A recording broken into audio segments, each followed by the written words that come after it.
Good morning, my friends. Crikey, it's hot in San Diego. It's a different kind of heat. It's a humid heat and it is sticky and it's not particularly comfortable and it's not what we're used to here, which makes it kind of weird. Okay, let me just readjust this a little bit because it wasn't like that earlier on. Okay, good. No, you still can't quite. Oh, well, never mind. I'm trying to make it so that that isn't quite in the crease. Doesn't matter. Okay. Today, we're going to talk about responsibility. Ugh, I know, it's all grown up. We're adulting today. That's okay. And again, this is because something has come up several times recently. It's amazing, the things that come up. If something comes up more than 3 times, then we need to talk about it. It's an issue. It's a thing, in my view. I mean, 3 times within a week, then it's a thing. And this thing has come up 3 times in the last week. And it's absolutely amazing the things that do come up. And I find that coming by Tuesday, I know what to talk about because something came up 3 times during the previous week. And then on Tuesday, I think, what am I going to talk about today? Oh, we really ought to talk about this thing. So before we talk about this thing, let me talk about who we actually are. So as you can see here, we are PhD in follow-up. And this broadcast is part of my Home Biz Tips, which was set up before COVID, when a home business was slightly different from a home business nowadays. However, we're kind of going back to the way things were before.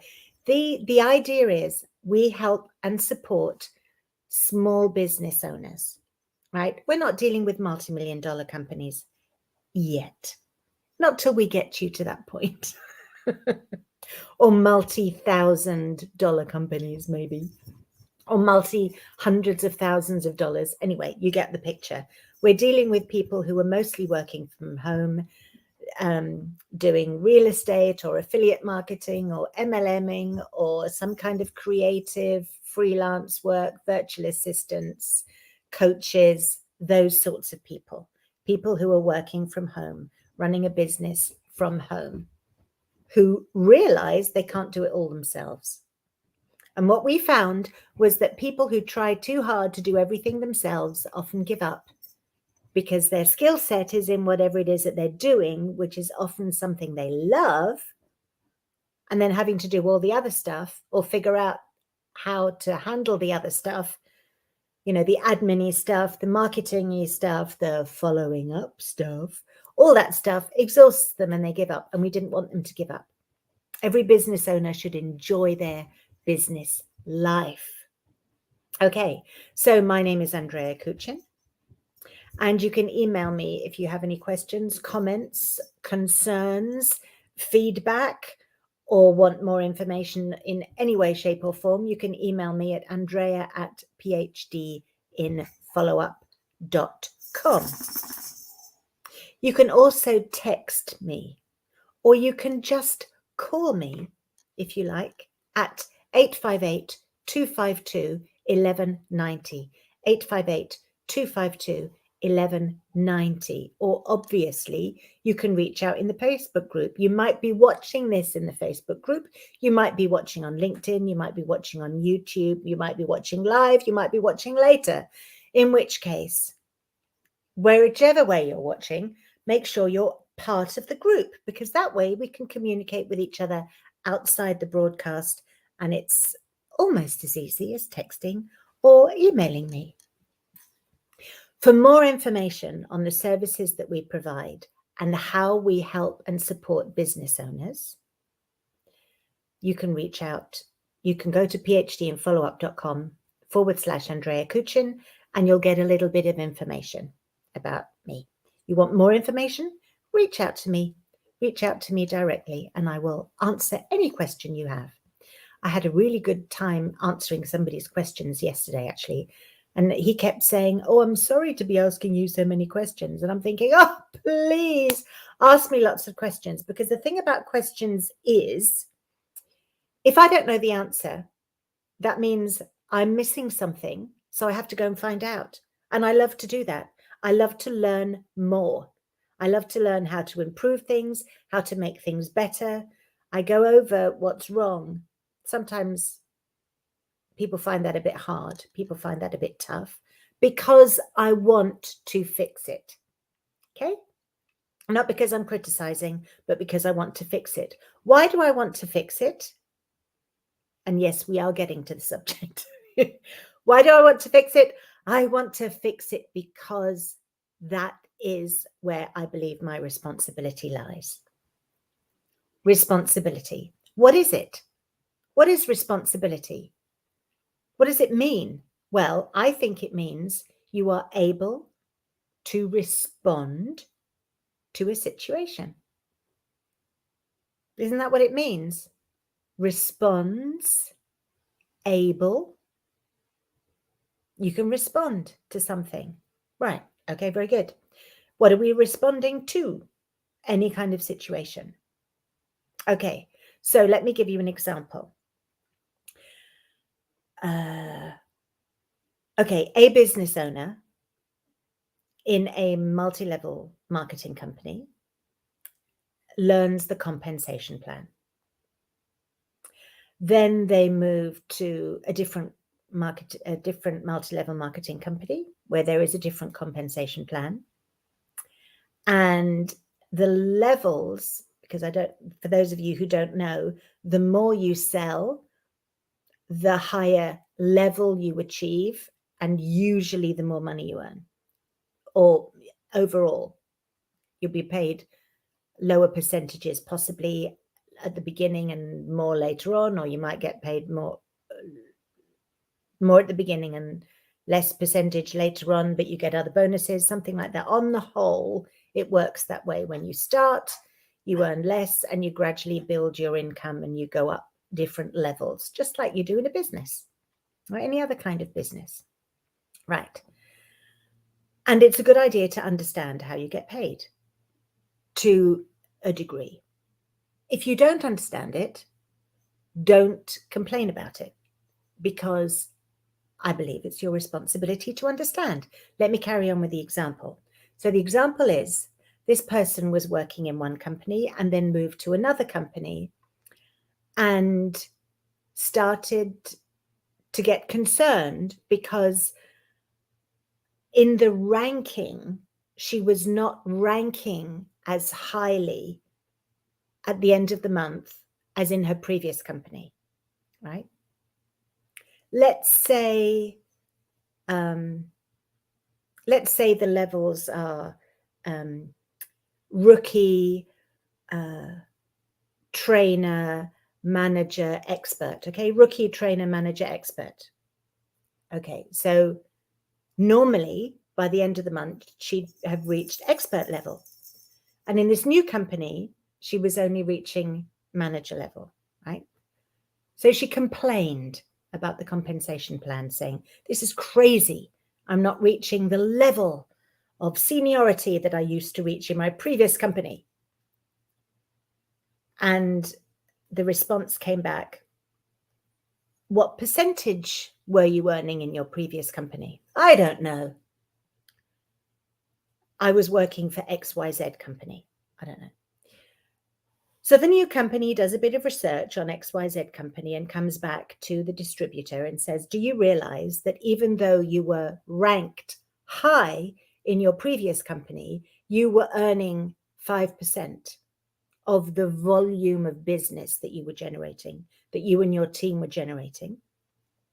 And in this new company, although you are ranked at what looks to be a lower level, you are actually being paid 15% of the volume that you're generating.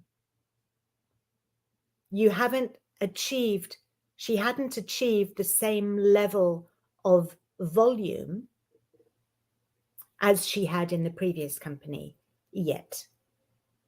What does that tell you? That tells you, first of all, that this person was not willing to take responsibility for finding out how to make money. Now that seems nuts, doesn't it? It seems, if I said to you, can you take responsibility for making money? You'd go, sure. Can you take responsibility for finding out how to make money? You'd go, of course, obvious. And I bet she would as well.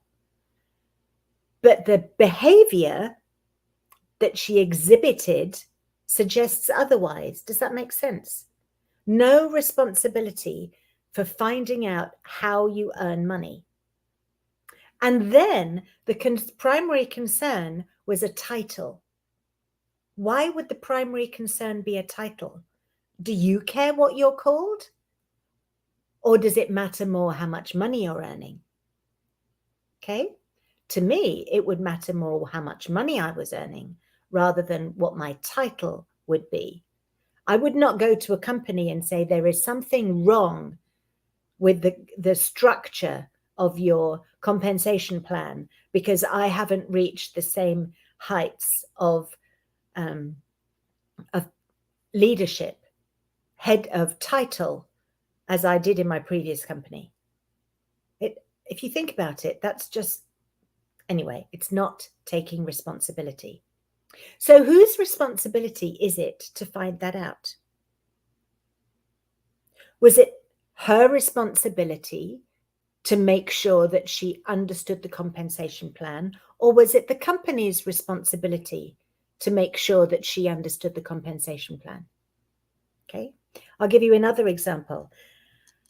I am at the moment working with people with cryptocurrency. I am helping people set up accounts in different areas of cryptocurrency that will enable them either to make money this week or make money at some point in the future. I've talked about this before. It's my now money or my today money and my tomorrow money. For my today money, you are trading, or you have an account that is being traded for you, and you earn money every single week.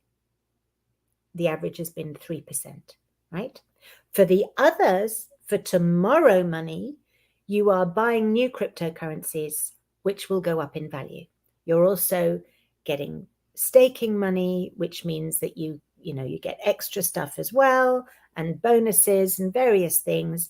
And these cryptocurrencies are backed by real businesses, so that has an effect. There you go.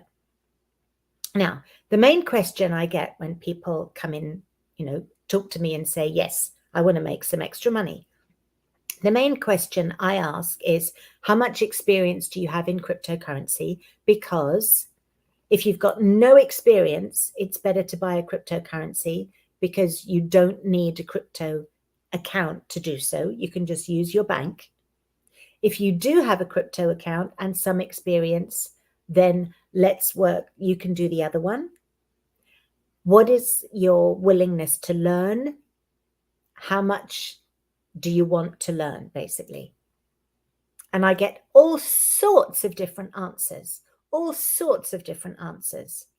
But I am very surprised at how many people expect me or my team to do everything for them. I have people contact me and they say, great, I'd love to make some money. I'll send you $1,000. What am I going to do with their $1,000? They have to take responsibility for that. They have to set up an account, right? They have to do that. It's a bit like if I'm saying to somebody, I recommend that you use MailChimp to send your emails. And they go, great, I'll send you my list, sort it out for me. That's not my job, right? Another analogy for it would be if I was holding a major event, say I'm holding a major event in Los Angeles and people from all over the world are going to be there. And they call me and they say, I bought a ticket for your event. Can you help me book a flight? It's like, no, that's not my responsibility. My responsibility is to make sure that the event happens, to make sure that there are rooms at local hotels that you can stay in, to make sure that there is food available and water available and you have a comfortable seat and you can get to the toilet in time and that the lighting works and the music works and all that kind of stuff. That's my responsibility. How you get there is your responsibility, right? Now, let me tell you why I'm telling you all this stuff, lovely little stories. But what's the point, Andrea? Get to the point. Okay, the point is this. In business, you will come across people, whether you are a business owner or whether you are a customer or client, you will come across people in business and in life who are not taking the correct level of responsibility. Now, I'm not judging what level that is. It's irrelevant. There is an understood level. I mean, everybody knows it's ridiculous for someone to say to me, can you help me buy a plane ticket to get to LA? You all understand that that would be silly, right? So there's a level there. There's an understood level. Now that level can be different in different circumstances. Like when I'm helping somebody with crypto, maybe I should take more responsibility for making sure they can get their money into their account. You know, sometimes that depends on the person. Sometimes that depends on me. It depends. So I'm not saying that the levels are written in stone. What I am saying is that you, as a business owner, need to know where those levels are. Why? Because when you do not take enough responsibility for the things you need to do, in other words, you invite everyone to an event in LA, but you fail to make sure that they've got somewhere to stay. So there's all these people in LA trying to find rooms and all the rooms are booked, right? That, for example, would be not taking enough responsibility. Or you forgot to make sure, you forgot to handle the catering or whatever it is, right? Or you forgot to double check the booking and it turns out you've been double booked and your room's not available after all. And you've got all these people coming along. I mean, it doesn't take a rocket scientist to figure out where that could go wrong, right? So you need to know within your own business what you are going to be responsible for, right? There are some people maybe in the crypto business who will take responsibility for helping people set up their accounts. There are other people who will absolutely not do so. It doesn't matter one way or the other. You need to find somebody who helps you to the level that you need to be helped. The point is, as a business owner, you need to set your levels at responsibility, because if you do not take enough responsibility, your business will fail. And if you take too much responsibility, you will drive yourself nuts. That's simple. So why will your business fail? Let me give you an example. Going back to the PhD and follow-up thingy, by the way, meeting somebody at a networking event, talking about the business, and they say, gosh, I want to know more. Contact me, send me the information. So you go back to your office, you set up an email, you send it to them, you send them all the information that they possibly need to make a decision. Then what? Well, I've had business owners say, if the client or the potential client is really interested, they'll come to me. Really? How often have you been really interested and then forgotten about something? So that at that point, that business owner is not taking enough responsibility for making sure that that prospect, that lead is enrolled in their program, whatever that program might be, or their product, purchases their product. At that point, that person is not taking enough responsibility, right? If they send text messages every 2 days saying, are you ready to sign up yet? Are you ready to sign up yet? Are you ready to sign up yet? That is overkill, right? That is, I was going to say it's taking too much responsibility, but you could argue that's not being responsible at all. But you understand what I mean. That's pushing too hard. So you have to find the line between reaching out too much and not reaching out enough in that context. right? Now, there will be people who will sign up, right, in whatever it is, buy the product, but subscribe to the software, do the training, get the health insurance, whatever it is, buy the property, and then they'll be there every single day asking you for help. Oh, how do I log in? Oh, how do I do this? Oh, how do I do that? Oh, how do I do the other?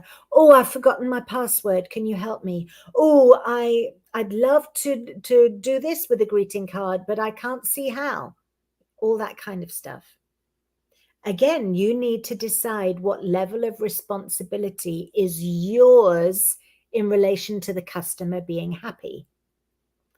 Now, that decision is based on all sorts of different things, like how much you're earning, how much you get paid for helping people, how many people there are in your community that need your help, how easy it is to get the kind of help that they need somewhere else. You know, if you've built somebody a WordPress website, they can go to YouTube, they can get Google thousands and thousands of videos on how to get help, you know, administering or managing or updating a blog on a WordPress website. Or you can set up, you know, they pay you $100 a month or something, and you do the maintenance for them. You post a couple of blogs for them every month, something like that. You need to decide based on, like I said, how much help is available elsewhere. If you're an affiliate for a company that provides a service, make sure that company can handle tech support, because you don't want to be doing tech support. Your job is sales, not tech support. So if anyone needs tech support, you have to very kindly and gently say, you can get great tech support here. You can get brilliant tech support there. There's a chat, there's email, there's a video, whatever it is, point people in the right direction, right? Never seem unhelpful. I was doing some work with a videographer a few years ago, and he had a message on his voicemail that said something like, I'm really busy at the moment dealing with clients. If this is important, I'll get back to you. And I was appalled at that message, because I thought that it implied that he doesn't think I'm important. Whether I'm a client or not, it's the same telephone number. And that I thought was terrible. Never give somebody the feeling or any cause to think that you don't care. So you never say, you know, if I think you're important, I'll call you back. You just say, I'm on another call. I will call you back as soon as I can, right? And then you can make a decision. Please leave me a message so I can help you as best I can. Something like that. Never. Well, I've said that already. Anyway, people need to feel that you care about them and you love them. Funnily enough, the more you care about them and the more you love them and support them, the less they'll come back to you, hassling you about tiny little things, right? I know that from experience. I've been working with a greeting card company for 10 years. It is technical. There's a lot of tech support, creative support, and strategic support. Now, creative and strategic, I'm willing to do. Tech, I am not. The more support I give with strategy and creativity, the less I am asked technical support. And once I've taught the creative stuff and the strategy stuff, my clients are free. They don't need me anymore. Once they know the basics, they're off. And they don't keep coming back to me for tech support, because the company is really good at providing that. So do you see? There are levels of responsibility. You have responsibility as a merchant, as a service provider, or a product provider, to make sure that the sale happens, that the customer or client or patient understands what needs to be done, and understands what you will not be doing for them. And you need to be very clear on what you provide and what you don't. You help as much as you can to a point, but no, you won't be helping them book a flight to LA to attend your event, right? You won't be constantly following up with tech support when they buy software from you. Okay, so get clear on what you will do to help to support your business and support your community. And don't get tangled up in helping all sorts of people who are draining your energy and your creativity with things that aren't really yours to deal with. People are really good at making you feel bad. Oh, but so-and-so said you were so helpful, and why can't you help me? Or, if only I'd known before that you needed so much technical understanding of computers in order to be able to send a greeting card, I'd never have signed up. A lot of it is emotional baggage to try to get you to support them. Don't let that happen. Be really clear on how you help, how you don't help. Point them where help is. If it's not something you can help with, point them in the right direction. Always, always be kind and polite, and your business will flourish. It really will. Okay, you take it out there. You take this out into the wide world and see. You'll see that it works, and you'll be able to sleep well at night because you're helping where help is needed and where it's your job to help. You're doing your follow-up, you're making your sales, you're helping your clients, you're showing them where to get the help that they need to keep being your client, because you do know that if they feel as though they're not getting what they want, they're off, right? So there's that fine line. You have good relationships with them. You're building a team so that there are people who can support each other and do the things that you can't do, you're too stretched to do. You're going to bed at night with a clear conscience because you're doing the best that you can do. You're being the best that you can be. And you're not absolutely driven crazy and exhausted by people who are sucking the life out of you because they keep coming back to you with silly little problems, which are their responsibility, not yours. Okay, so know what you're responsible for. Know what the other person is responsible for. And do only what you need to do for your business to work and for them to get what they expect, not what they want. Some people want way more than they have the right to expect.